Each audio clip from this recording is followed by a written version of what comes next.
Yo, what's up, guys? Welcome back to Sobriety University podcast. We're excited to have a special guest on today.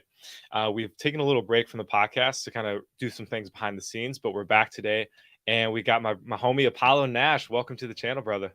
What's going on, bro? How you doing? I'm doing good. How are you? I'm doing well. Thank you for having me. I'm so excited to get this thing rolling.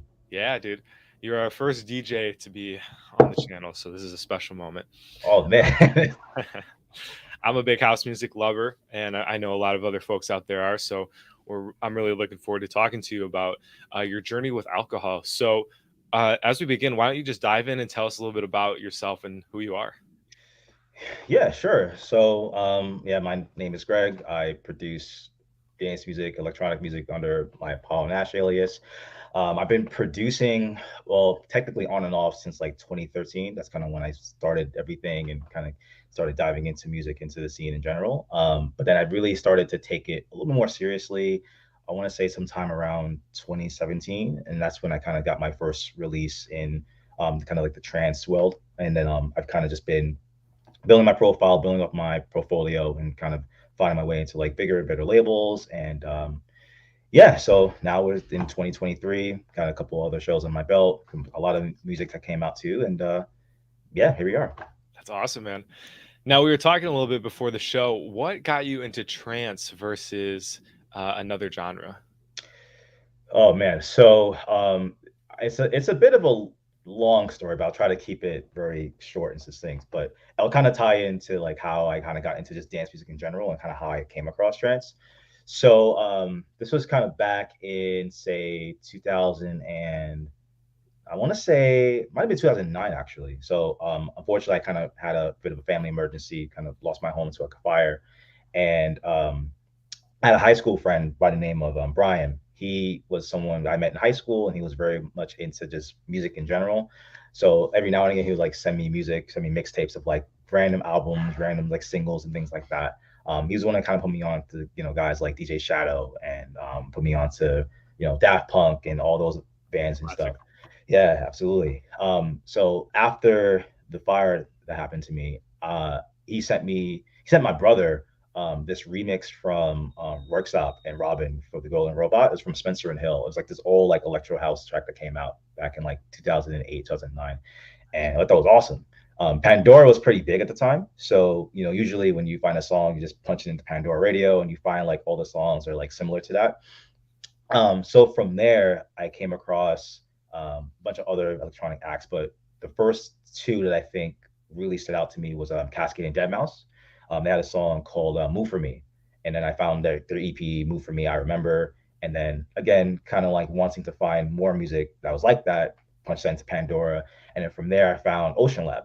I found their song "Lonely Girl," and I thought, okay, this is like probably the it was incredible. Like listening to that song, especially compared to some of like the more kind of like clubbier kind of dance leaning tracks. Like that was probably like the most melodic sounding song I ever heard. Like in that whole discovery phase of like electronic music at the Sweet. time for me. So again, wanting to find more music like that, I just typed in Ocean Lab Radio into Pandora, came across Above and Beyond for Tri-State, fell in love with that entire album, probably listened to that album like so many times, and then kind of just dove into that wormhole. And yeah, that's kind of like how I kind of got started with trance. Cool. That's yeah, we all have an origin story, and it's very cool that you found your niche and you found your genre early. Yeah. I know a lot of producers, they struggle to find that sound and what they really are passionate about. For me, it's big room. However, big room has kind of died. It's more like big room techno. Yeah. So it's been a journey navigating that. Now, so why we're here today is because, guys, if you didn't see by the title, Greg has been on a journey to experiment what life is like without alcohol. So you committed to a 1 year agreement with yourself of no booze. And I'm curious, like, let's go back a bit. When did you find alcohol? And when you did, what did it do for you? That's a great question. Yeah, so my immediate family is very like no alcohol, like very dry and very much into like just staying sober. my mom especially, she was always telling me like, just don't drink, it's not good, that kind of thing. But you being like a very curious like young adult teenager, you're just always curious just to see like what it's like. Um, my first actual stint with alcohol was just like at a friend's house. We were all just going to like we were going to Rutgers Fest actually, which is like a big like yearly concert thing that was at my school, Rutgers University. And we were just pre-gaming, and then that was like the first time I ever like took a shot. I was like, oh, okay, this is Ooh. kind of cool. Um, but then, as I started going out later on in the years, I started like going out to more bars and started drinking more. And then through there, I was kind of like getting into kind of like binge drinking, right? Okay. Right. Um, the one thing that I've noticed when I was in those beginning phases and like, getting drunk for the first time, normally I'm a very like quiet, shy, not shy, but like very introverted person. Like I'm not like this like boisterous, super social type of person. Um, but when I was drinking, I realized that that persona kind of like went away. I was more loud, a little more extroverted. I was just a little more livelier, right? One thing I started realizing too was a lot of my friends who kind of saw both versions of me. They realized like, yeah, like Greg, like you're a lot more, we a lot more fun. You're a lot more livelier. We actually like drunk you sometimes. Like it's actually a lot more fun. Like you're the life of the party, right? Mm-hmm. I was like, okay, well, they like that version of me, so maybe I should just kind of lean more into that. So from there, I was just like drinking a lot more. Okay. Sometimes my And friends with the that's a yeah, tough message to hear from people that are close to you. Like, hey, Greg, we don't really like you when you're not drunk, but when you're drunk, man, you're our best friends. So I mean, I don't think they said it like explicitly like that, and I don't yeah, think they yeah, meant yeah. anything I like mean, dramatic a bit, for sure. but Yeah, I don't think they were trying to be malicious when they were trying to tell me that. They were just saying right. like the attributes that I showed off when I was drunk was a lot more. They enjoyed it, right? They Yes. enjoyed that side of me. Whereas when I was like sober, I was a little more reserved, a little more quiet, Yeah. less willing to be, a little more extroverted. Yep. Yeah. My friends were like, "Do we love High Joel?" It was like, Yeah, and although I'm like, they probably love sober Joel too. Um, it did do something in the subconscious where I'm just like, well, they like this, so let's go. So I relate to that a lot. yeah, So continue. yeah. So then over the years, I would just like sometimes I would go out to clubs, I would go out to house parties, and I would just drink and drink and drink. Um, and but then I started realizing that at some point it became a bit of a slippery slope. So if I'm out in a place and I'm feeling like anxious, right? Like somehow I also get like social anxiety when I'm out in a place I've never been to before. Um, I'll say, okay, well, let's just go to the bar. Let's just loosen up, get some drinks in us. Let's just do it, right? So I'll start, and then I would still feel that level of anxiety. It's not going away. So I'm like, okay, well, let's keep drinking. So Mhm. that would kind of be this like and this endless cycle of just like you drink, you still feel anxious, you keep drinking to alleviate the actual anxiety, and then you're still feeling anxious, so you just keep going and going and going until you're blacked out or you're just feeling sick, and then you end up doing something that you regret. You end up doing and saying something that you didn't mean, Yeah. and yeah, it became a problem. So there was a point actually sometime late last year where um, I was reserving just drinking just to like go out to like a party or it's like a club, but there was times where like after work I'm like feeling a little bit stressed out. I was like, let me just go out to the bar. Let's just have a beer. So I just feel Mm-hmm. unwind, right? So that was a thing for a while, and then once a month turned into like every week, and then every week turned into like every day and the weekend. And then Mm-hmm. it got to a point where I was like drinking literally every weekend. Before it Okay. was just like maybe once every couple months. Then it became like a weekly thing. Right. Um, and then I think sometime in January I went out to a show in New York, and that was the first time that I blacked out Okay. after like a long time. I was like, oh wait, I don't remember anything. So I was like, okay, I should definitely start cutting back now because it's getting to a Okay. point where I'm like, okay, this is becoming an issue, to a point where like I'm not happy with the way things are going. Right. They're Um, like, Greg, you said what to Ferry Corsten? imagine, Gosh oh dang man, get him out of here. it. He wanted to sign you and you just told him to piss off. But yeah, so when I started to try to cut back, and it wasn't really until I came across this book from Alan Carr called How to Control Your Alcohol. Mm, And I came across that book, I think, on Amazon. I was just like, I was looking for ways to kind of cut back, and I was reading it, and spoiler alert, like the actual main message of the book isn't to actually like control or like do yeah. cut back from alcohol. It's just like, no, you go complete this over. Yep. It's a And good clickbait title for it sure. is, it is, it is. It got me, and and Like there's hope. yes, right. And then the one thing, the one of the bigger messages I got from that book was, I forget, I don't know if it was like an exact quote from it, but this is like at least the message I got was a lot of the things that you felt alcohol promised to you, sobriety is actually the thing that's going to get that stuff to you. Mm, Alcohol, in a lot of ways, just suppresses parts of the brain that will help you to make rational decisions. So okay. what I thought was, hey, like it's actually reducing my social anxiety. It was just suppressing that part of the brain that makes me like want to process those things, and then in turn will give me anxiety.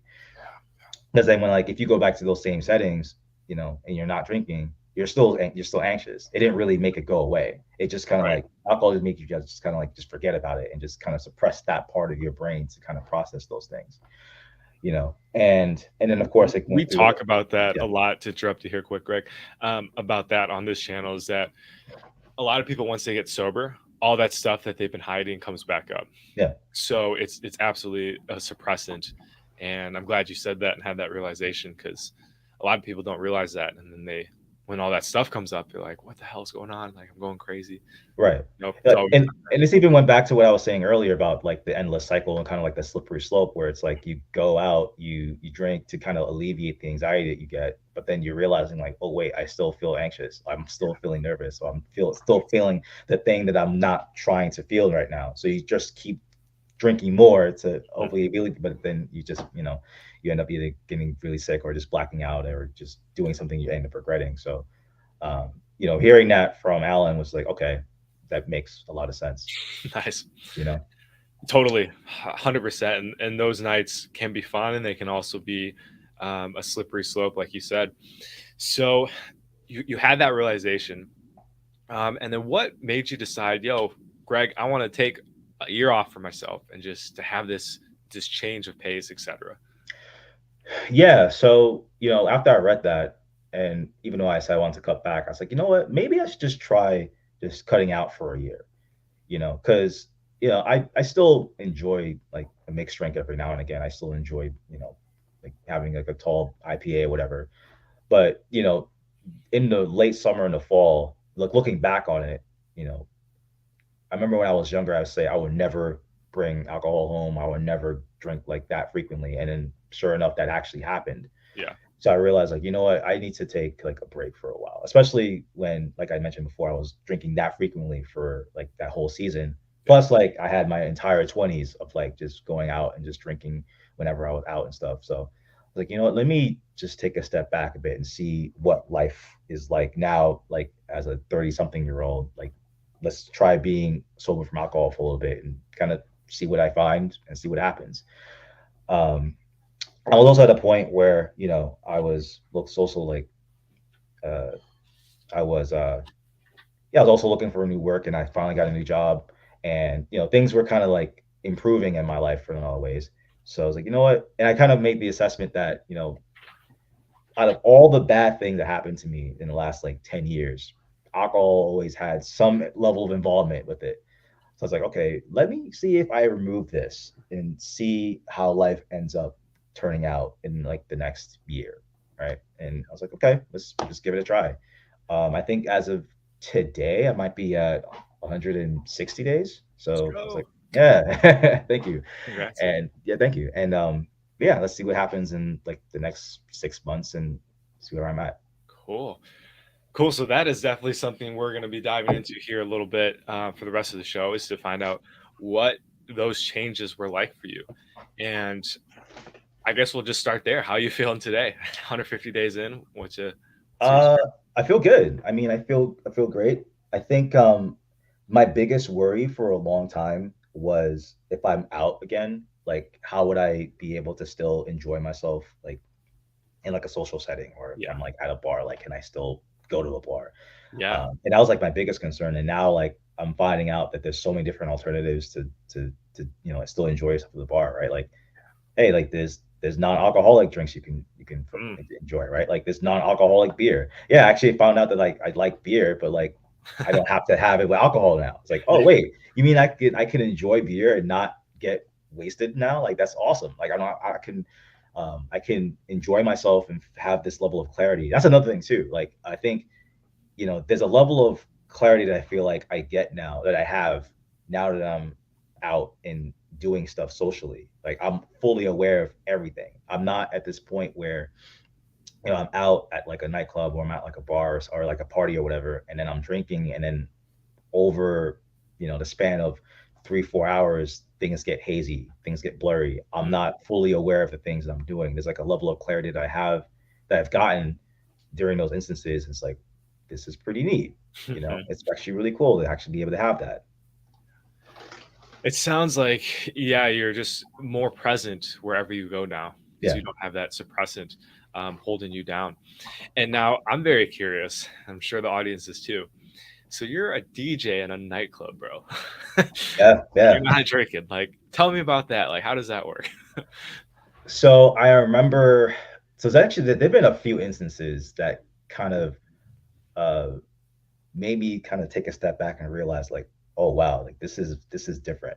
Mm, So I remember like my first gig that I played, like when I decided to go sober, and just kind of like I'm at the bar, I'm just ordering like Red Bulls and like soda, whatever.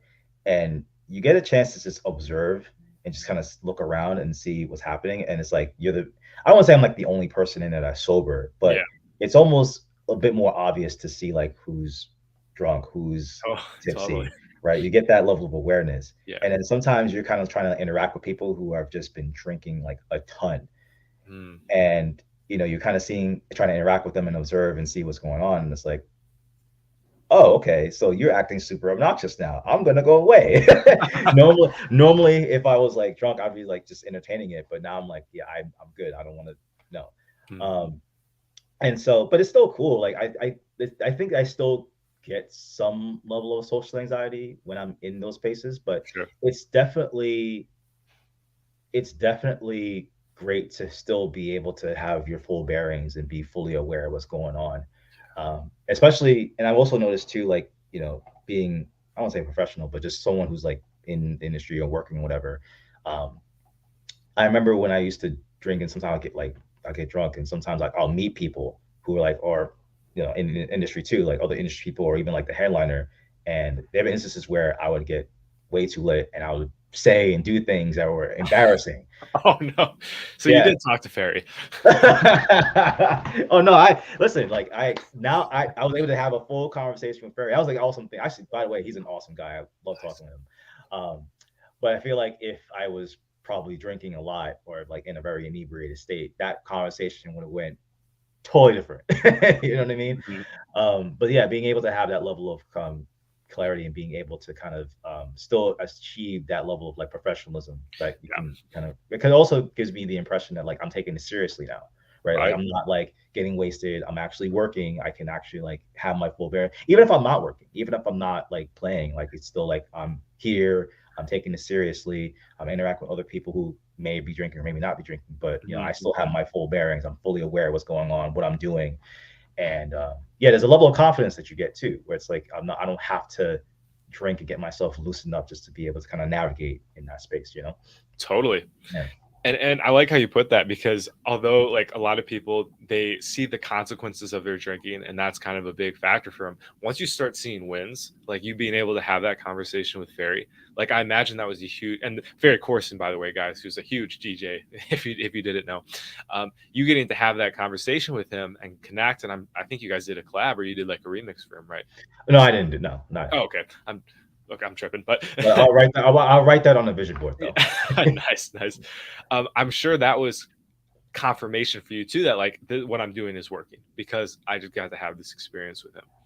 Yeah, and again, it gives you a level of confidence to know that you can navigate in a very like chaotic environment, like say like a Yeah. nightclub or even like a festival, and I don't necessarily need to get myself, inebriated or drunk to be able to do that. You can walk in sober and do whatever you got to do, and then leave not hungover or Yeah. super drunk, and not like aware of what's going on. So Yeah. Dude, that's one of the best parts about being sober I found and going to nightclubs. So I was telling you before the stream, I was in Poland for a while and I was going to a lot of nightclubs. I love house music, and where I'm from in Wisconsin, dance music scene's very small. So it was like I was like a kid in the candy store. nice. And I definitely had that experience where I was like, okay, like I'm gonna go, I'm just gonna move around, dance a little bit, and I'm gonna go home and go to bed. Like there wasn't this like I need to stay up till like 6 in the morning and get absolutely turned. So it was really nice. And there were some moments where I was like, it would be nice to just like go crazy like these people are, but I'm like, actually it wouldn't, because I'm gonna wake up and I'm feeling like shit and lose my consciousness and stuff. It was funny though, you could definitely tell who was drinking or not.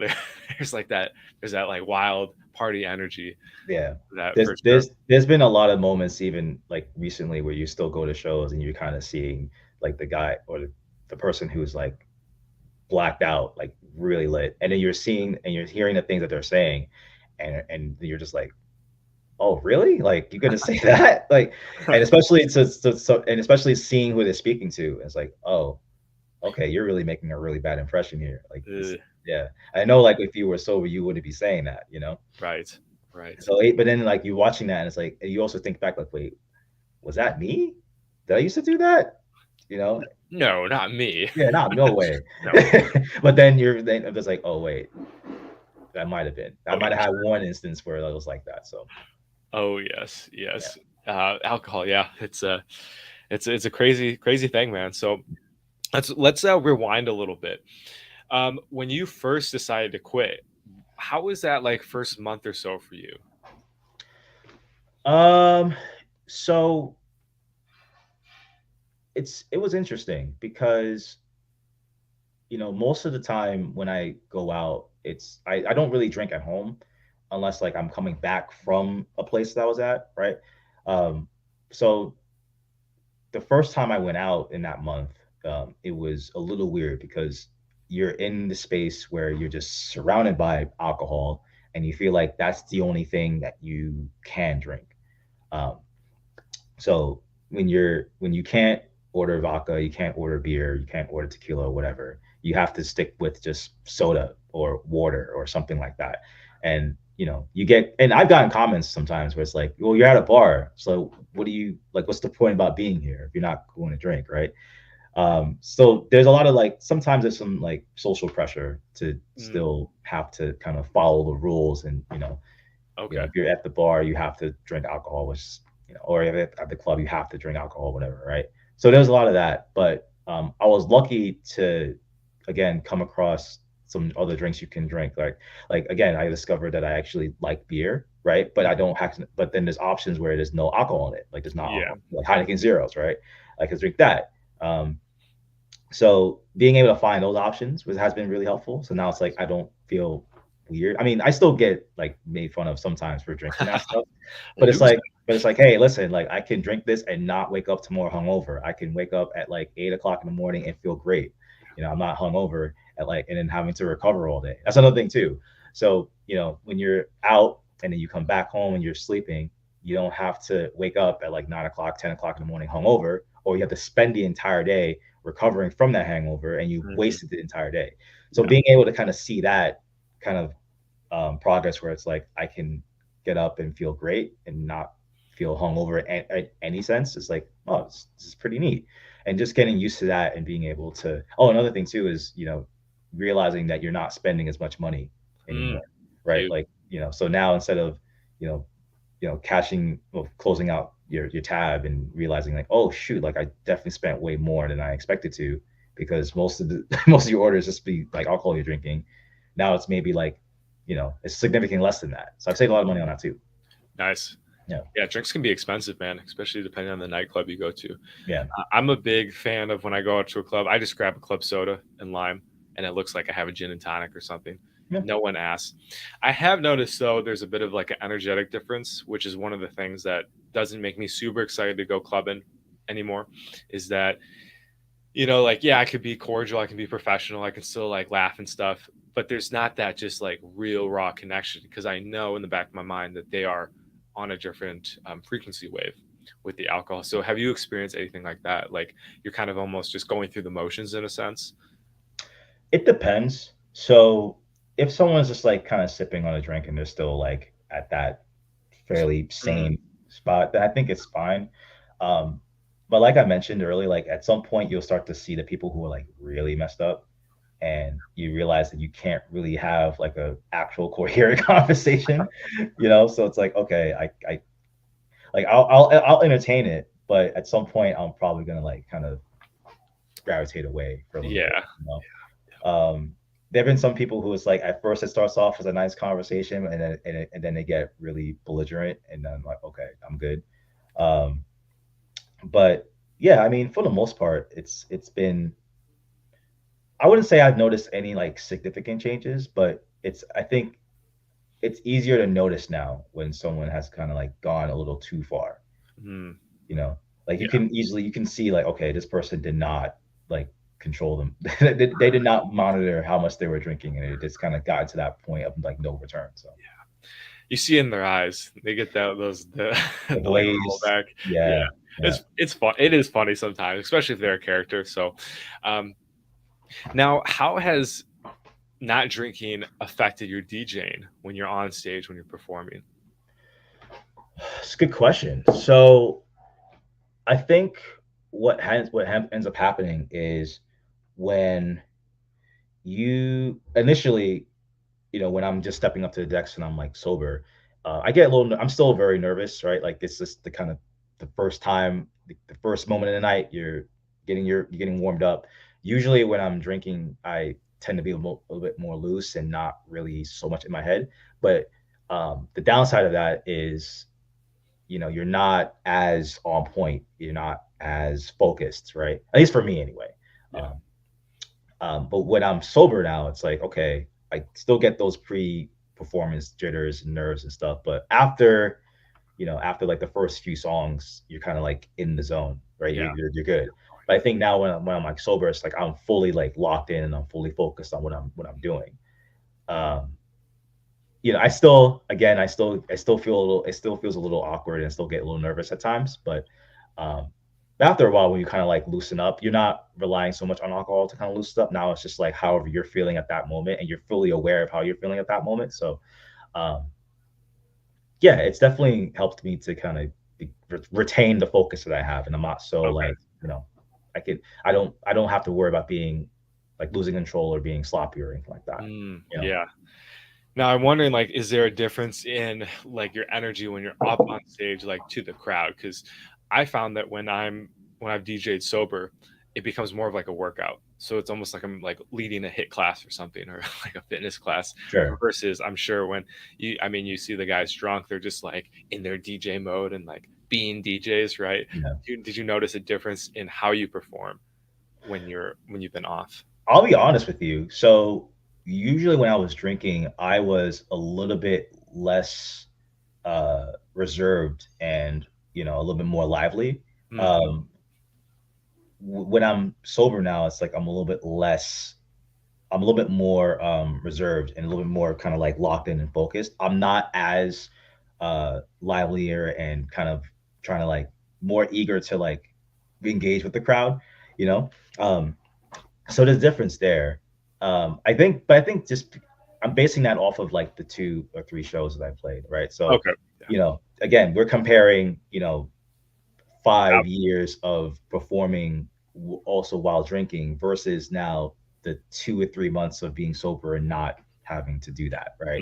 So Okay. now it's like now it's just a matter of just kind of getting more experience Yeah. to performing under like the not under the influence of just not drinking at all, just being sober. So I think as the years progress, I'll probably become a little bit more comfortable and a little more. I'll probably like find my space and be able to become more loose and to be able to do that. So Pun intended. I love that. Lucid. We are next track, Lucid Dream.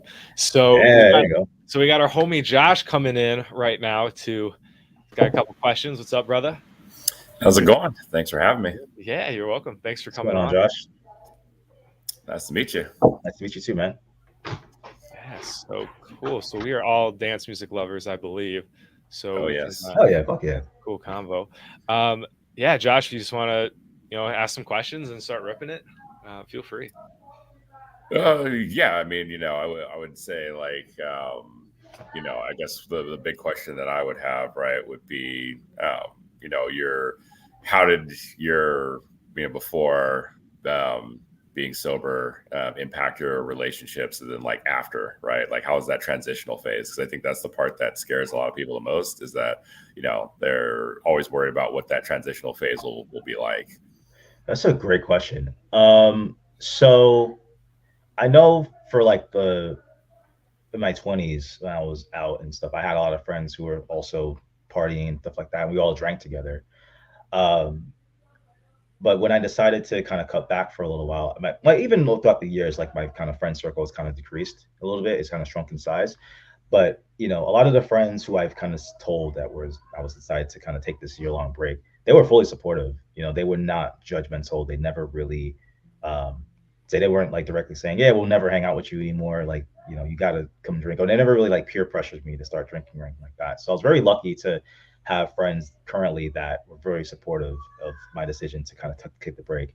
And I was lucky enough that some of them even were deciding. Well, they decided to cut back on alcohol way before I decided to too. So they were very great to be able to kind of lean on them for any type of advice or questions I had. Or they were great to just be able to kind of like just talk about how I'm feeling about this whole thing. So I don't think it's impacted my relationship that much. I was also I was also pretty worried about being out and then meeting other people who were also drinking, and then they would try to like peer pressure me to like start like get on the shot, like But that wasn't really the case. I realized like at least the people I've met, they don't really care. It's just like, oh, you don't want, okay, that's cool. It's like, hey, take the shot. I'm like, nah, I'm good. Like, okay, and that was about it. So yeah, I was lucky in that sense, where like I didn't really meet too many people who were trying to either peer pressure me to continue drinking or to cut my sobriety, or to try to like shame me for it, right? And if they did, I was just like, whatever. They're not really someone who I want to be around anyway. So Right. Josh peer presses me all the time to drink. It's exhausting. oh man. Drink water, yeah. Stay hydrated. Take a shot of water. Right. Stay hydrated, bro. That's cool. Yeah, that's a really important point there, to be around people that are going to support you on your mission. Like both Josh and I talk about this on our channel. Like, you got to be around people that aren't going to just tear you down.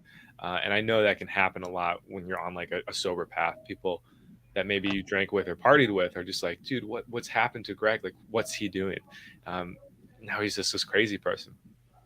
And Josh, kind of quick turnaround for you here. You have a very kind of opposite story of Greg here, and like most people. So this is kind of nuts. You didn't start drinking till what age? Until I was 30. What? Good for you. Yeah. So I don't know. It was weird. I was always like weirdly straight edge for like no reason. I know. I think I'm like part vampire, because I always had like plenty of energy, could stay up all night, like do whatever all the time. But also wanted to make sure that I had fun and had a good time. And yeah, for me, I think it was partially like, one, just like not really, I don't think like growing up around it, because like my parents didn't drink, so didn't really know much about it. And then two, like trying a bunch of stuff, like like in college and whatnot, I'm just like, ugh, this is just, it's not tasty. Like I'm okay. But of course it's like always the cheap, like, terrible college like beers or whatever. So all that stuff, it just tastes horrible. So it's like, no, I'm good. And so like in college, I kind of found out that I could fulfill a very unique role in the ecosystem, which was, people want to go out and they want to, drink and have a good time, but they need someone that's going to DD. So, I'm like, hey, I love driving. Like, that's fine. I'll make sure my friends get home safe. But also, drunk people will buy their driver whatever they want from the drive-through at any point in the night. So I discovered this role where it's like, oh, okay, cool. My friends get home safe. I get fed extremely well. Like they get to still party and have a good time. It's a win-win-win-win-win. So yeah. And then by the time, once I turned 30, really what kind of happened was, it was just more of I just got really, really tired of having that, I don't drink, but I don't judge people that do. Like, I don't care. Like, okay, yeah. do your gonna thing. Like, I don't care. It doesn't affect me whatsoever. But a lot of people like get really uncomfortable around that.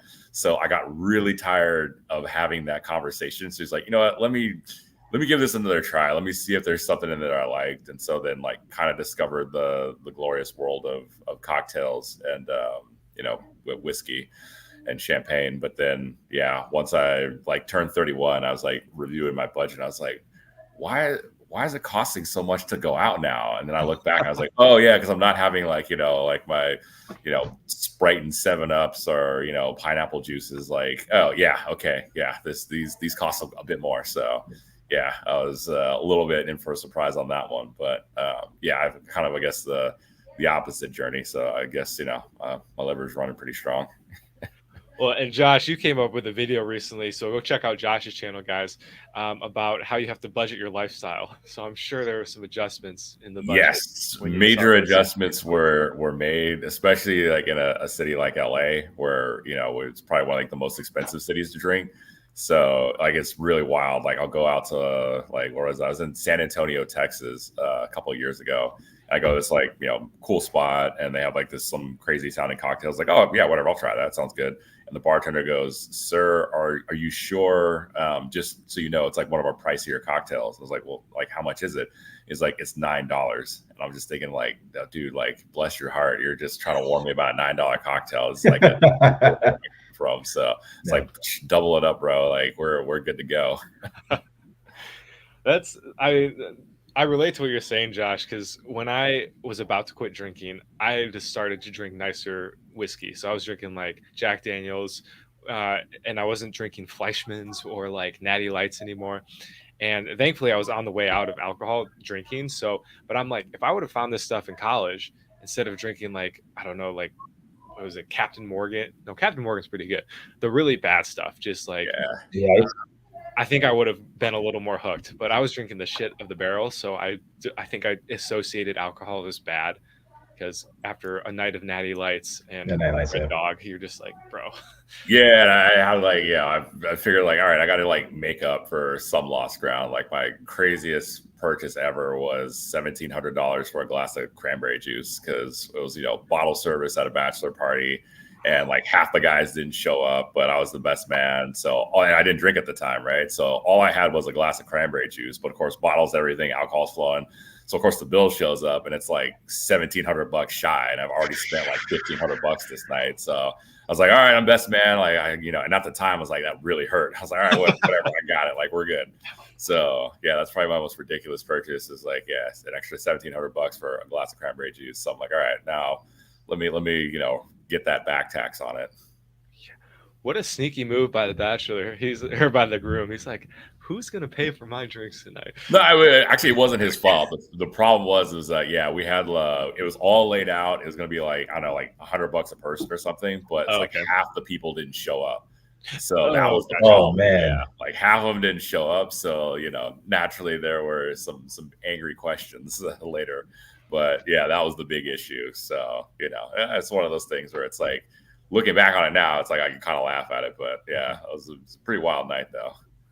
Dude, that's a CDJ, Greg.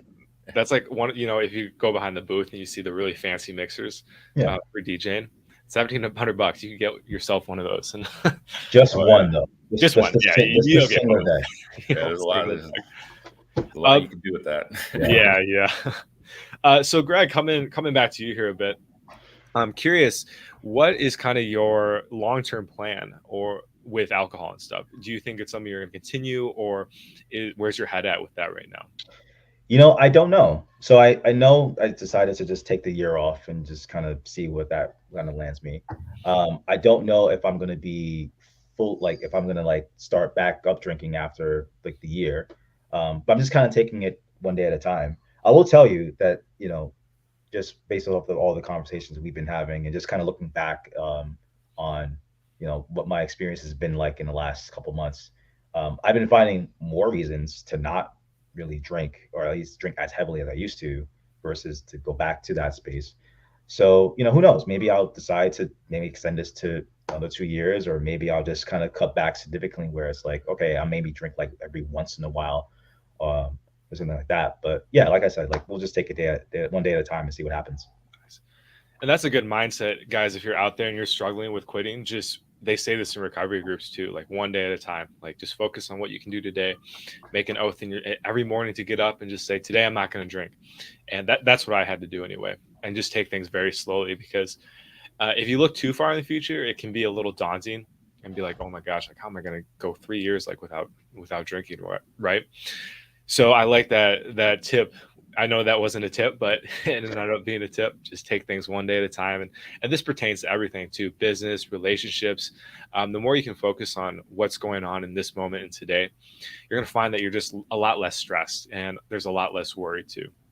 I think when I'm stressing about, like, that's the most painful part, is when I'm doing something enjoyable and I have the goal in mind, but I'm obsessing about the goal to where I just lose the joy of what I'm doing. And it's like, why am I doing this? And sometimes I've wasted time being in that obsessive place. So it's been a lesson for me too, to learn how to just come back to the present moment, and being off substances helps as well. I know, Josh, you don't drink crazy amounts, right? Like you just basically, like, on the weekends, like what's your relationship with alcohol right now? I mean, yeah, it's purely social. Like, if I'm out, like, I definitely, like, can go out and have a good time. But, I've never been hungover, never threw up, never, blacked out, or, anything like that. But, I guess I probably still, like, have a, don't know where my limit is, but I don't, like, ever intend to find it. So, yeah, usually for me, I don't know, maybe I'll have like 2 or 3 when I'm out in a social setting.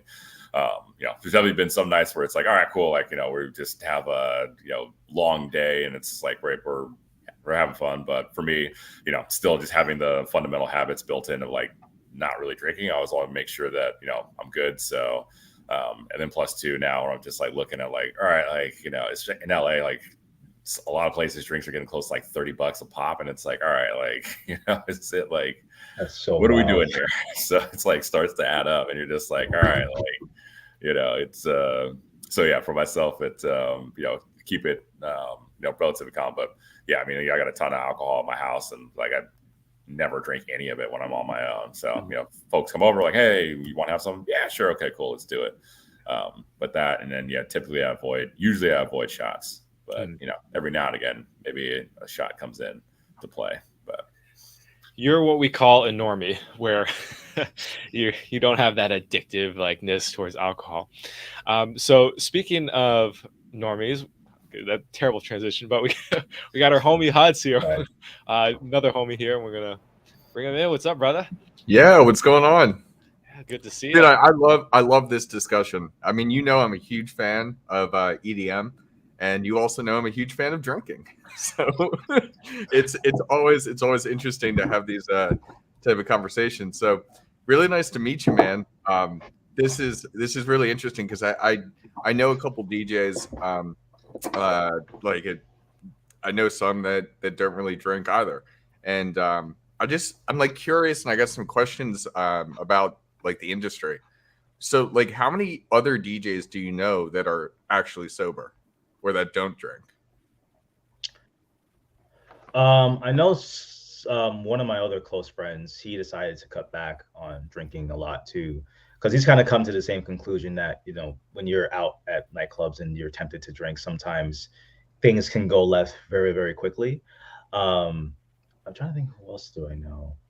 I think right now I just know 1 or 2 other people that I think decided to just kind of go sober, or at least cut back drastically, because they've seen like the consequences of, like, you're not, like, I think we've all reached a point where we're no longer just regular party people who can just kind of go out and get wasted and not have to worry about any long-term professional consequences of, getting super lit and, saying or doing something that could potentially just, like, ruin your reputation. So we've kind of come to that conclusion, like, okay, maybe it may not be worth it in the long term. So, but yeah, I think for the most part, some other friends they don't get super drunk. They just they drink at a fairly reasonable amount. So when we had those conversations, like, yeah, we get it. We understand what's going on. So yeah. Now let me ask you, on the opposite side of the spectrum, have you seen it completely ruin anybody's career, or completely, like, cause them to take a lot of steps back? I could tell you that it's definitely happened to me, and I've definitely seen, even recently, I was at a show, we were all like in the green room, and we seen this one DJ who's fairly known. I'm not going to say his name, but he got himself pretty pretty messed up. And just the conversations that he was having with some of the other people in the room, and just the things that he was saying, made everyone just kind of go like, is he serious right now? Right. And then just after that, when we all left the green room and kind of like talking on the side, that was like the first time that me and like a lot of us that were in the room met that person. And it definitely did create like a kind of a dark cloud and kind of ruin my perception of him in general. So yeah, it definitely has that capability to, especially when you go too far, right? You end up saying and doing some things, especially when you meet them for the first time. It's like, wow, like it definitely creates a really bad first impression, especially if you go super far into it. So cool. No, that's interesting. So then I also have another question, because you're putting on a show.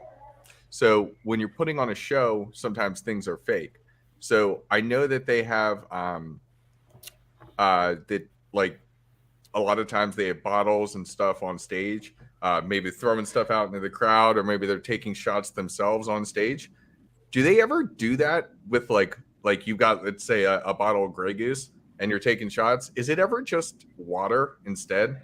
So I don't know, like with actual personal experience, but I know I was reading Hustle Harder from 50 Cent, where he would talk about when he was at the clubs or like hosting a party at the club, he would buy a bottle of champagne and he'll like serve it to all his friends. But then when the bottle's empty, he'll like secretly like tell the I think the bartender or someone to fill up with ginger ale. And then he would just kind of like be on stage, or he would like be in the section and just like be drinking it straight from the bottle. And one thing, he's just drinking champagne from bottles, really just ginger ale. So I don't know, and like if other DJs do that per se, but I know that's a thing where like they'll just like do it just for the show, but really it's just like either water or just like ginger ale or something like that. Yeah, because I was thinking about that, because it's very difficult when you because the perception is you're drinking and partying. So if you don't want to be drinking alcohol, how do you do that? And so like that makes perfect sense to like replace the bottle with something else. That's cool. That's a cool story. Especially like if you're in the crowd, you don't know the difference. You just see so and so just like drinking straight from the bottle, or like giving shots to somebody. They're like in that party kind of mode. But in reality, it's like it's just drinking water or ginger ale or something that's like non-alcoholic. So, Greg, if you ever start drinking and I see you on stage drinking through a bottle, I'm gonna call you out. That's fine, totally. Guys got Sprite. I don't think anybody will be able to hear you. That's why I'm okay with it. Oh man, that's awesome. So yeah, Greg, following up on some of HUD's questions about in the industry, do you have like a network of guys that you connect with when you like do shows and stuff? Do you have like a core group of people that you kind of bounce ideas off with, collab? You kind of solo right now? No, I think that's actually probably a prerequisite for success in this industry, is finding that core group of guys, or even girls, or even just anyone in general, who you can just kind of lean on for advice, or to kind of bounce ideas off of, or just shoot the shit and just to kind of like talk about what you're going through, or just even just to trade ideas. I definitely had a core group of friends who I met through like another group of friends, or other like master classes that I've done over the last couple of years, and we've kept in contact for years, and some of them are like some of my closest friends. And I think it's definitely helped as I've started to kind of go through this kind of year-long journey of abstaining from alcohol. It's kind of like bounce some of the ideas I have in my head about that, and just to kind of like talk about stuff and be able to talk with them, and to kind of have their support, and to kind of go through that journey has been phenomenal for me. And I think if anything, just having that core group of friends they've helped to kind of help me to kind of make my advances in this industry, and I probably wouldn't even know what I would do without them. So that's awesome, man. And I think that can pertain to any kind of niche or genre, in terms of whether it's business or just kind of anything in the creative space, right? I think it's really good to have that core group of guys that you can, again, bounce ideas off with, connect with. And it takes time to build that group. So I'm curious, like, how do you balance then, like, being friends versus being business? Where does that line? That's a good question. I think sometimes it's hard to kind of like find that boundary between that, because sometimes they can definitely intertwine. Right. So some of like one of my other friends, he asked me to be an A&R for his label, right? And so now there's like that kind of like the balance between working as like an A&R for his label. So essentially he's my boss, but then he's also my friend who I hang out with sometimes on weekends, and I'll come over to his house and we'll just like, or even online, we'll just like shoot the shit, right? Um, I think it can help with business because now you already have that rapport built up. So where it's like you're a little bit more willing to be open and honest about how you're feeling about certain things, but then there's also you have that incentive to have them be successful because like that's your friend, you want to see them succeed. It can get a little dicey now because especially if there's something you need to bring up, you have to kind of express either negative news or you might have to criticize them for something. Having to find that line between being still respecting him as a friend, but also keeping things professional and keeping the business intact, that can be a little bit dicey. And sometimes friendships can go left and can just be strictly just a business relationship now. Or there have been moments where it's like you realize that they're not, I would say, good in terms of being like a professional, but you still like them as a friend. So sometimes it can kind of definitely go back and forth. And yeah, just trying to find that balance between the two can definitely be a little bit tricky. But once you kind of find that balance, it can definitely be very fruitful. Nice. Yeah. It's such a challenging balance. It's a beautiful challenge, but yeah, it's like when you tell them something about that's happening in the personal life versus when, like, if you're having a business conversation, like how do you make those two intertwine, like you said. So yeah, maybe we'll have to do a podcast on that, like how to balance friendships and business within the context. Josh, do you have something to say? Oh no, I mean for me, my question is always around for every DJ, and I've know quite a few. I do some business consulting for a duo DJs as well, and I got some fun stories there. But my question would be, song requests. What are your thoughts? How do you handle those? Because that's always my first question for everyone that DJs. Yeah. So before we dive into that, I'm going to bring in somebody here that loves song requests, and his name is Jaron. So what's up, brother? Oh, hey, how's it going? I don't request songs. I go and just let the set ride out. Dude, I've been having the worst transitions today. My bad, yeah. And I was literally writing a module on improv yesterday, yes, and for my online dating course that's coming out here in a couple months. And yeah, I should have helped you out there. It's like, well, yeah, no, I don't do song requests, dude. I'm in the clouds.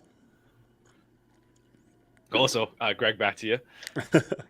Yeah, so for the most part, I don't take song requests. But unless like they asked me previously and it was something that I already was planning on playing, I'll probably just do it. But otherwise, like anyone who kind of runs up on the decks and says, "Hey, can you play this song?" I'll say, "Yeah, sure," and then I'll just not do it. Yeah, I've seen that happen mostly for like open format DJs where like I think that's a little more acceptable. But if it's like if you're you're the main opener for the night, or you're the headliner, and then someone tries to run up on stage to like ask to like request a song, I just no, I just don't do it. I don't think any of my friends do it really. So yeah, that's what I hear a lot. So for those of you listening, just so you know, like respect your DJs, they're working. Don't rush up and be like, hey. But I know like quite a few that are just like, oh, song request, yeah, $100, and let's see how bad someone really wants to listen to it. That's actually not a bad idea. Probably start doing that. Just charging them. Pay for your drink. You start saving up for that $1,700 cocktail. Right. Song request. You're good. Cool. So, Jaron, did you have any questions for Greg? Yeah, I'm just popping in, so I don't know what kind of territory you guys covered. I think as it pertains to the topic of quitting alcohol, I was recently at a music festival last weekend.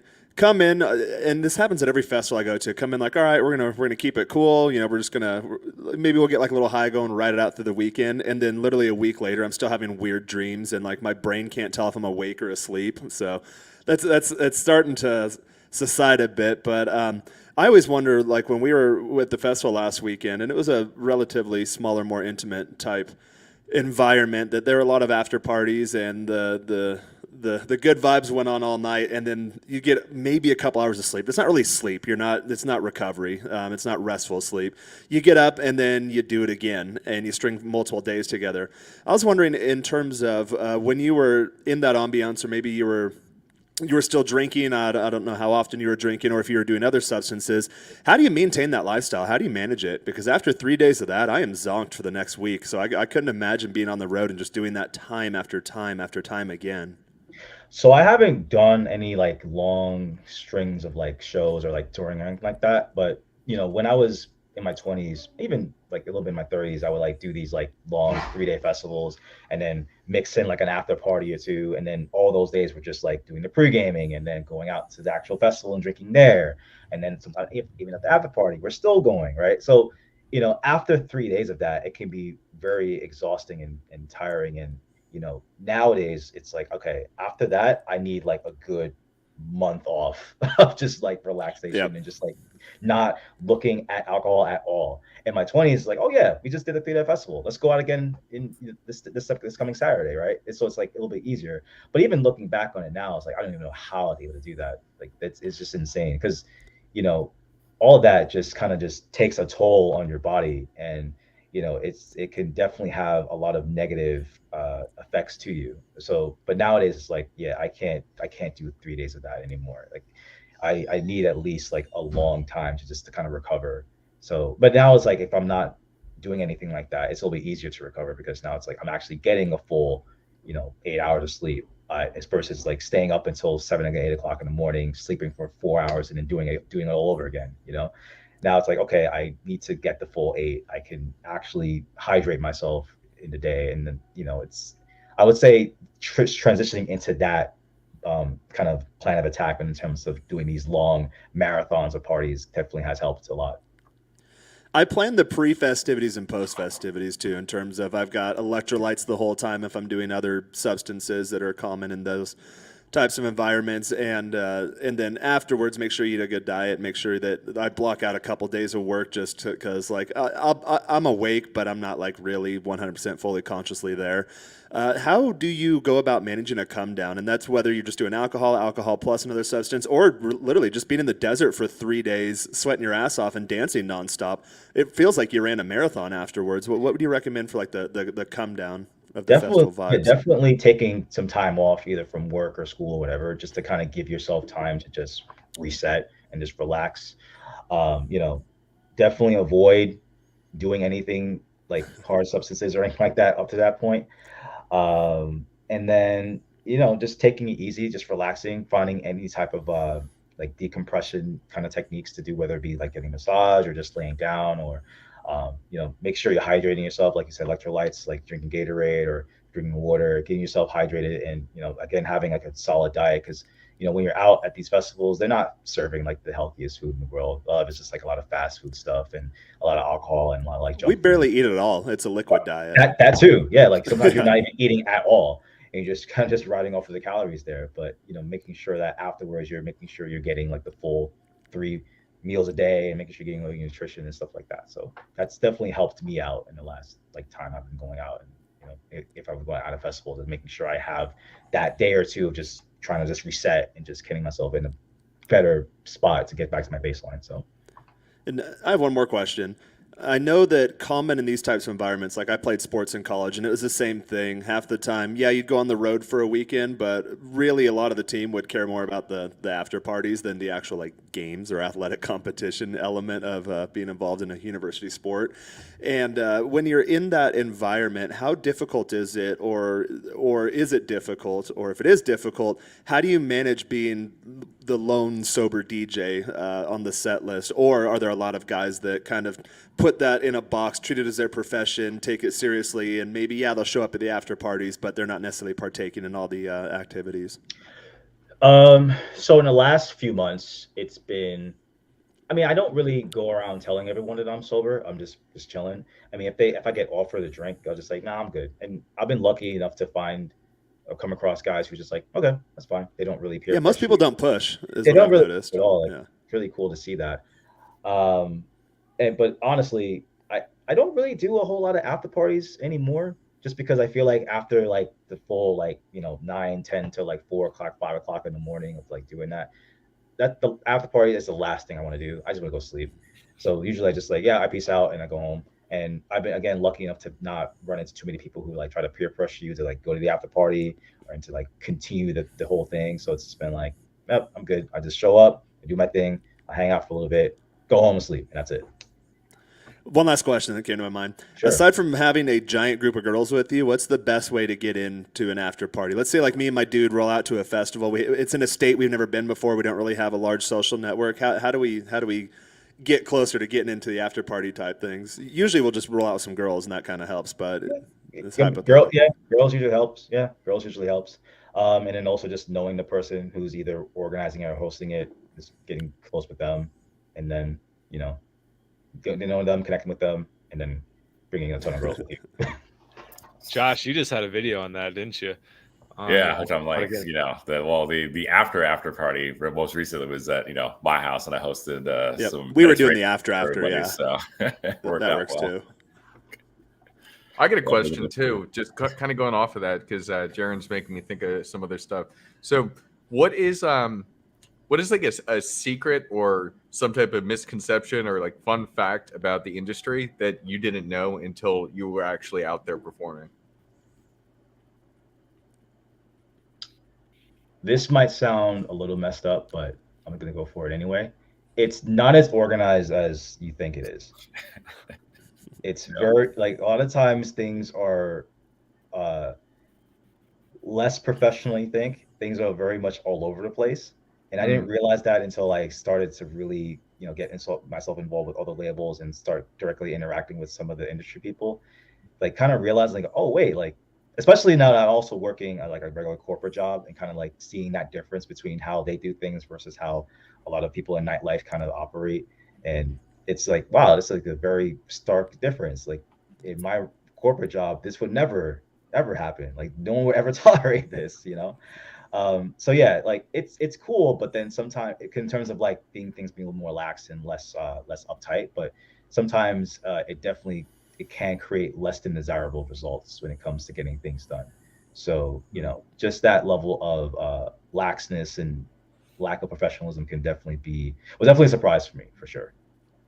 Why do you think that is? Because you think like there's so much money going around, like you want to be. Well, that's I'll let Greg answer that. It depends. Like sometimes, like some spots they have a lot of money. Sometimes, like some spots they don't. Sometimes they're just kind of scraping by and trying to get things to work out. But I don't know. I think it's a mixture of that. I don't always think there's a lot of reputable people, to say the least, that work in this industry. So sometimes they tend to do less than desirable things. There's also a lot of like very passive aggressive people in this industry too. So sometimes, they won't necessarily be on the up and up with certain stuff. So yeah, that's definitely been a bit of a frustrating point. But yeah, I don't know. I think it's a wide variety of things, honestly. I imagine there's some ego in the music scene. There's a lot of ego, which also ties into a lot of like the passive aggressiveness that you're running into, for sure. Creative people in general, I'm kind of speaking for myself here, we can tend to go down that passive aggressive path because with creative people, it's like everything is in our own heads, right? Including the outside world. So it's hard to make that distinction sometimes that, okay, everyone else is having their own experience. That's way different from mine. Where you end and they begin is what I like to call it. Yeah. But, speaking of the money, right? I would ask you, like, how shocked are people when you have to explain to them how the actual like finances of it break out? What versus, because a lot of times they'll see, oh, you're performing with like this big name headliner, and it's like, what they actually pay out is like, it's shocking, like how little they actually pay. Yeah, people think that I'm living this luxurious lifestyle, and I'm like living the high life. In reality, that's not the case at all. Like I still live very humble. And even like as you kind of like work from the top and go down, like there's not a lot of people in this industry that makes like, I don't think everyone even makes like six figures. Maybe like the top like 1% of that makes like a lot of money. And then towards like as you kind of get more towards like the middle class and like even like the lower class, like it just drops off significantly. So yeah, I don't know like the exact specifics of like how much everyone else is making, but I can definitely tell you that a lot of people don't quit their actual day jobs while they're actually working in the industry as well. So they're working their regular job that funds like the industry job, but then even with the industry job, they're not really putting in that much time into it because they're not making a whole lot of money. So yeah. Well, if you ever have questions, you can always DM me. I can tell you exactly, and I know what a lot of people are pulling on the. It's interesting. I will keep that in mind. That there's a very sharp drop off with at a certain tier. Yeah, that's great. How long do people stay in the industry? Because I know the way you describe it there, it sounds like professional sports. I've known people that I have a couple buddies I grew up with that did go pro, and their names you'd probably recognize, but like two of them of all the guys I ever played sports with. Most of them get caught up in the farm teams. They're like, dude, I'm making like $500 a month living in California. I can't swing it. I got to go get a job, and then they flush out. It's not lack of talent by any means. It's just they can't swing it. Is that kind of similar in the DJ space or the music industry also? I've seen a lot of my colleagues. They work in the industry, whether they run their own labels or they're promoters or they work part time at a nightclub. They do that for a very long time, like sometimes even 10 plus years. But it's not their full time job. Sometimes they work another job to kind of sustain that, to actually be able to pay the bills. I know some people who they manage for maybe like 5 or 7 years. They manage other artists and then they just stop working. They quit altogether because they get really frustrated about just the politics or just the lack of money that they've been receiving over the years. So at least from what I've seen, from my perspective, I don't really see too many people that kind of start off and then work for 20, 30 years. That's maybe like a very small percentage. There's some people who start off and then they stop after like 3 years, 4 years, 5 years, and then they just kind of go back to working their actual job full time and just step away from music altogether.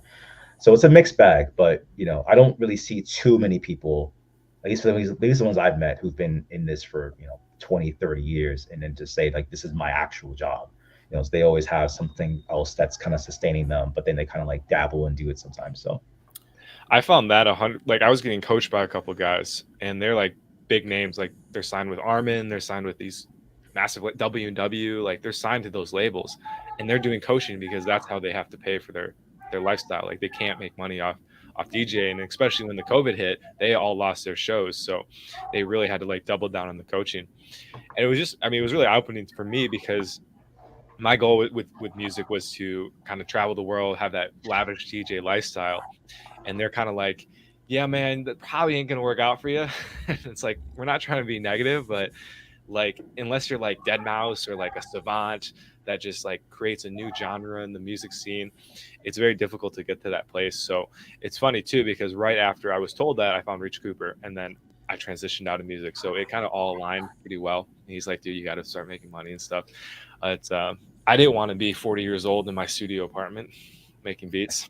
I was like, do you still lay down beats every now and then? Because if we're gonna meet up here in Mexico City, I play almost every day, although I've been busy lately. Oh, we're creating a track. Yeah, we'll there we go. Right. We'll create some musical fusion. Greg, if you want to collab, bro, let's do it. That's a question for Greg. I would say, as a musician, for you, from your perspective, what makes an awesome set versus what makes like a bad set? Because you always have the ones where you're just like, it was just like, it's on, and then the other times it's like, ooh. In terms of like me, like if I would judge like my own sets, are you talking about like, me observe? Okay. Yeah, it's for you. What's here? Yeah, it depends. But I think for the most part, if it feels like it just kind of flows naturally, like every song that I pick just kind of like feels like the natural next song, like things just kind of like go from one song to the next to the next to the next without ever feeling like it was there was ever like a shift, a massive noticeable shift in energy, or just everything just feels very cohesive, and the crowd is reacting to it in the way that I would say would be very positive. I would say those are usually like my better sets for sure. usually if I'm just kind of just I don't know what to do and I'm just kind of picking like the next song randomly, just hoping that it works. Um, those are usually like the sets that usually don't really turn out very well because again, there's no real sense of like cohesion and things just kind of don't really work out in the way that I was hoping to. Plus, you kind of notice it in the crowd too, like they kind of don't really kind of vibe with it. So it's like okay, so yeah, I would say like my better sets, always the ones that I loved have always been the ones that where from track one to like maybe track 7, 8, 9, or 10, like the end of the set, things just kind of like just flow naturally and just felt great and just kind of seeing the reaction kind of like feed off of me. So yeah, those are They like kind of have a theme, almost like a movie, it seems. Like yeah, the ones that I really, really like, they start and like you can hear that underlying theme, and then yeah, it'll take its deviations, but it always comes back to that home base, and it really, I view it like a really good movie. The ones I like. Sometimes at this festival we went to, there's some rough transitions, and in the crowd you're like, oh, like, whoa. what- Although some of them pull it off really well, like it's leading you up to a point. You're like, all right, here's what's coming next, and then boom, they whiplash you and take you for another turn. You're like, all right, that was sick. So, yeah. when it comes to your sets, do you normally have them kind of mapped out, or is it more just you're gauging the audience and seeing what they want, or is it a bit of both?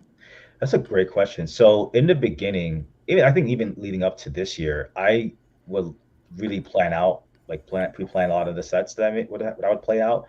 So I would kind of know exactly like what was come next, and that came with mixed results. So sometimes I would get it right, and then they reacted to it greatly, and it would work out really well. Sometimes I wouldn't pull it off well because again, you're pre-planning things, but they may not really like what you're putting together. They may not really feel up what you're actually trying to play. So it does limit you in terms of being able to properly feed off of what they're actually like reacting to. I've been trying to do more like kind of like impromptu sets where I would just start off with a track and then see how they react to it and just kind of just pick the tracks as I'm going along. Um, that has gotten me a lot like better results because now it's like I'm actually like in the it kind of feels like I'm in the crowd with them where it's like Mhm. I'm playing the songs but I'm also just kind of reacting to how they're reacting, so it's kind of a bit more of like a natural like kind of ebb and flow kind of like give and take type of thing.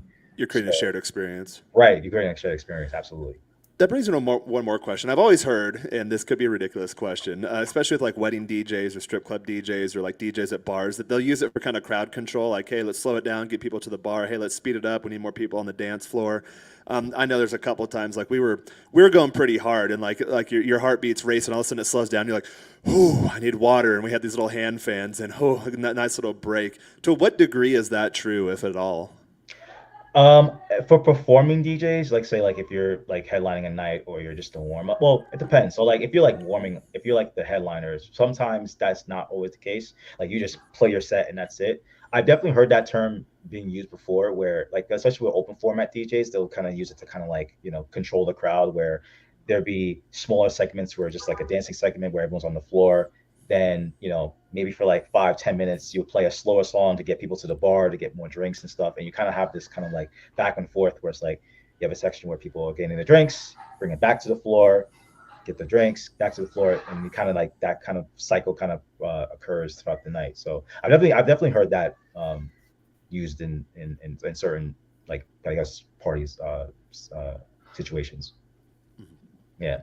Greg, have you had to learn how to read a room? Like, was that a skill that you had like right away, or is it come over time? Like, So, this is actually when I was pre-planning a lot of the sets. That wasn't something that I took into consideration a lot of the times, and it definitely did bite me in the ass. So when I started freestyling, that was when I was like, okay, I have to like really start learning how to, like you said, read the room, right? If I play a certain song that's like at a certain BPM with a certain vibe, or like, and they're not liking that, then I have to go find something else that works, that will probably work better on the floor. And then you kind of, based off of how they react to that, you like, okay, this is working. Let's kind of stay in this realm. Or if you want to kind of take them into a different direction, you pick a different song and then you just kind of read off of how they're reacting to that. And if it works, then you kind of keep going on that vein. Otherwise, you just keep trying different stuff and seeing what works and what doesn't work. And you just kind of base your track selection off of that. So I think, especially my experience doing a lot of more opening gigs recently, that has been something that I've been attempting to get better at and learn in the last couple of months. And it's come with some mixed results, but I think it's definitely a useful skill to have just as a DJ in general. Are there any tracks you play where no matter what the vibe is, everyone just goes nuts? That's a good question. I don't really have too many go-tos recently. Um, but I think when it comes to, I'm trying to think of the last song I played that really worked well. Turn up for what? Gotta be something, Oh, gotta be something like Bad Bunny. That's Everyone goes wild for Bad Bunny. That's a secret weapon, man. Yeah, he knows. Trying to think.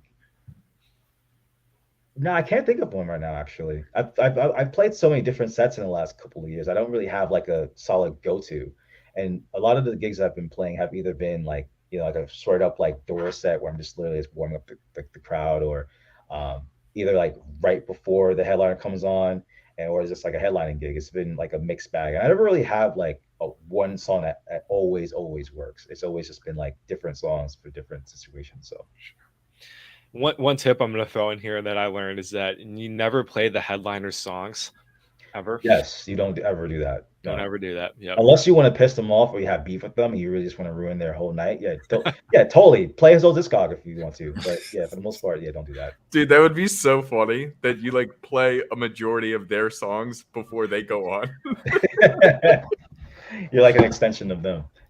Yeah, Oh, man. you gotta be careful though, because like some guys are wild. Like there's some guys can actually like remix live. So I've seen that where like dudes will like actually start remixing stuff live, and then then they're like, okay, like you mess with the wrong person at that point. Oh man, just going back to like the ego thing. Like if you ever do that, yeah, they'll definitely let you know that's a no.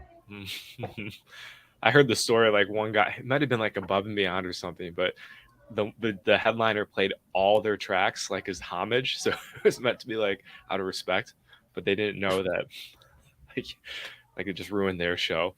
So yeah, and also don't like, another tip if you're a new DJ out there, don't like outperform the headliner. That's something I've heard too. Like sometimes new guys will come in, those like, dude, I'm just gonna this is the show right now, and then like they exhaust the crowd, and then by the time the headliner comes on, everyone's just like, dude, I'm ready to go home.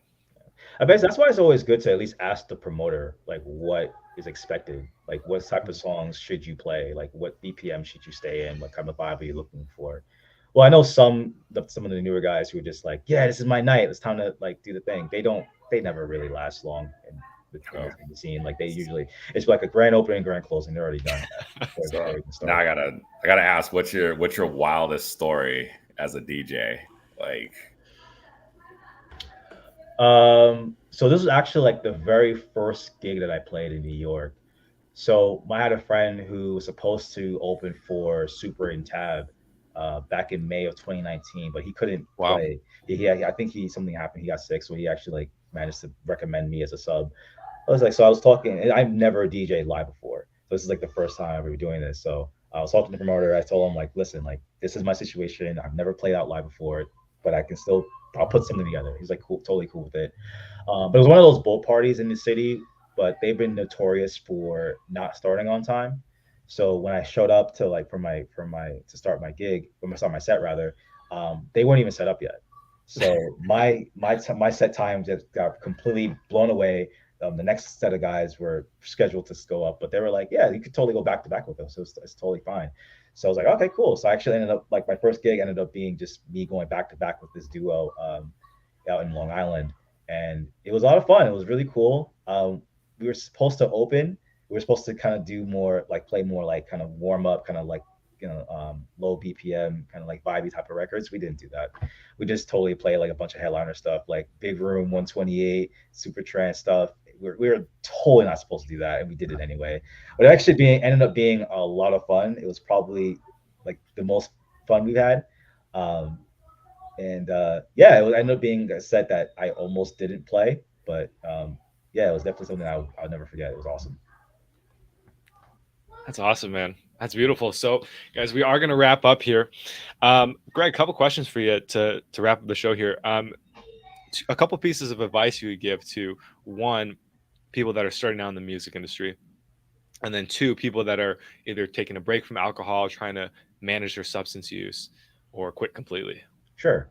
So when you're starting out in the industry, I think it's important to know that networking is extremely important. You can be the most skilled musician in the world, but if no one knows you, if no one can actually like vouch for you, it's gonna be very difficult to navigate in this industry. Like you can't do it all by yourself. You need like a tribe of people that can really vouch for you. Um, so putting yourself out there, meeting people, whether it's online or actually in person. I would say in person, like actually meeting people in person is probably going to net you um, a lot in terms of like a long-term investment versus just interacting through like online stuff like through Instagram and Facebook.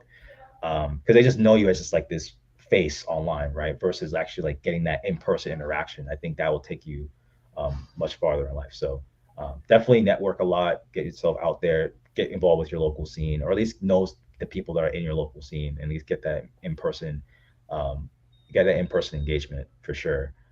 Um, and I think in terms of someone trying to start their journey into either taking a break from alcohol or just cutting it out altogether, definitely read How to Control Your Drinking from Alan Carr.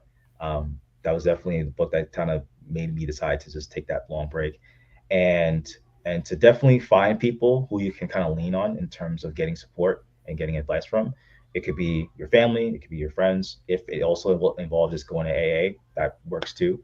Um, Luckily, I still have my core group of friends who are also sober or just not really drinking a lot I can lean on. So that definitely helps as well. But definitely have a tribe of people. Again, have that tribe of people that you can definitely lean on to kind of get that emotional support and, or whatever advice you have.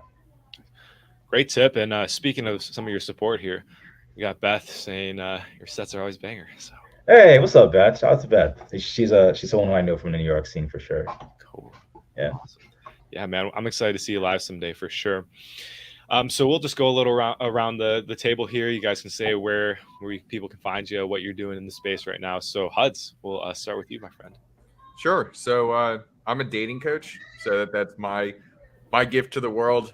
You're a sobriety coach. I'm a dating coach. So if you ever had any questions on any of those types of things, or how alcohol or substance abuse may be affecting your dating life, you can hit me up right there, IG at the Hudsman. I'd be happy to help. Awesome. Is it me? Am I up? Are we going around the horn? Yep. Yeah. So I would say I like the term. I'm a transformation coach or specialist or consultant. So in terms of you're here, you want to get here, you don't know what that looks like. I'll help you create flexible frameworks and mental structures to get you to that point. I do cover the dating topics quite a bit. I cover fitness quite a bit. I used to be a big old fat guy, and now I'm not. Some personal finance, and then a lot of guys reach out to me for anything about downsizing your life, being a minimalist, and then doing the remote first or the digital nomad type lifestyle. I've done all that stuff, and I've helped a lot of guys out in those areas. Find me on Instagram at Men's Shrine. Be sure to follow my YouTube channel as well as the YouTube channels of everyone else here on the panel. And hit me up, send me a DM if you want a video request. If you're interested in taking it to the next level, I can get you into a couple of different groups, and we'll put you in the right place and get you where you need to get going. Thank you, brother. And Greg, to you, my friend. Yeah, sure. You can find me and all of my latest news in terms of music or shows at Instagram, SoundCloud, Facebook at Apollo Nash Music, all right there for you. And yeah, if you guys like. Cool. I guess that leaves me. Yeah, I'm just a professional shenanigator. That's pretty much what I do. So shenanigans, general insanity, and all sorts of stuff. But I've been a consultant predominantly in the tech world, but for the last going on like 10 years now, I've been more of like a dating lifestyle coach. So helping folks out in the dating world, but also in all aspects related to lifestyle. So whether it's fashion, finance, or just fun. That's pretty much me. So feel free to shoot me a DM, or you can follow me at all my socials at Renegade Wingman, and you'll see some of the glimpses into the stuff that I can show without the lawyers getting upset. So let's put it that way. So yeah, I like to have fun. He ain't lying, guys. So yeah, so we also have a separate YouTube channel called Men of Now. and we're actually going to be doing a live stream today at 3 p.m. Eastern. So recommend you guys tune into that. It's going to be a pretty intense topic. So we're excited for it. You'll see all of us except for Greg. Greg, if you do want to hop on at some point, you're welcome for sure. And we're just going to kind of talk about some of the dating dynamics in the modern age today. So 3 p.m. Eastern, tune in on Men of Now. It'll also be streamed to Hudz's channel, Jaren's channel, my channel. So wherever you hop on, that's great. And for me, you can find me on Sobriety University, which you may be on now. I do sobriety coaching to help people quit marijuana, alcohol, whatever their vice may be. And just, give, if I can do it, you can do it. That's kind of my message. So I definitely at a really low point, a real rock bottom. I actually, in this room I'm at, I lived here very depressed. I would just smoke weed every day. And it was quite a depressing existence, but I got out of it, so I have full confidence you can as well. Keep an eye out for the collab between Jaren, Greg, and I, where it's gonna be a banger. And yeah, man, Greg, thank you for coming on today. It was fantastic to meet you. We've been in contact for a couple of years now, and this is the first time we're actually having like a one-to-one. So the internet's a crazy space, and we appreciate all you've done and your wisdom and your knowledge. This was a very cool episode because we're all lovers of music and the music scene. So once again, appreciate you, brother. Awesome. Thank you guys for having me. Really appreciate it. It's been an awesome conversation to have. Really appreciate it. Yeah, let's do more in the future. Yeah, that's fantastic. Absolutely. Oh, yeah. Cool. So thank you guys again. And for everyone in the comments that tuned in, we really appreciate you as well. A lot of good engagement there. So we will catch you on the next one.